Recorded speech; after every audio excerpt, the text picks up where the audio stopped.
சம்பந்தி என்ன மன்னிக்கணும், உங்ககிட்ட நான் அப்புறம் பேசிக்கிறேன். உனக்கு என்ன கொழுப்பு இருந்தா ஒரு தேவருக்கும் ஐயங்காருக்கும் பிறந்து நாட்டுக்கோட்டை செட்டியாரம்மா தூக்கி வளர்த்த பொண்ண என் பையனுக்கு நீ பேசி முடிப்ப. எந்திரிச்சு வெளியில போட ராஸ்கல். யாருடா இது? பொண்ணோட அப்பா. நம்ம வீட்டு விஷயம் இவங்க முன்னாடி எதுக்கு? இவங்க எல்லாம் வந்திருக்காங்க. இவங்களுக்கு நம்ம பத்திரிகை கொடுத்து அனுப்பிச்சிடலாம். அப்புறம் நம்ம வீட்டு விஷயத்தை பேசிக்கலாம். நீ யாரா மானம் கெட்ட பையன் என் பொண்ணு கல்யாணத்துக்கு பத்திரிகை கொடுக்கறதுக்கு?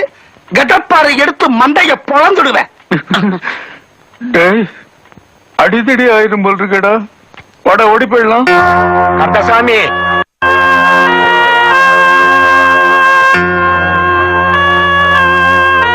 கல்யாணம் நிச்சயமாகி அடிப்பிரதர்சனம் பண்ற போது அவசகுனமா நிறுத்திட்டாரு நம்ம சம்பந்தி.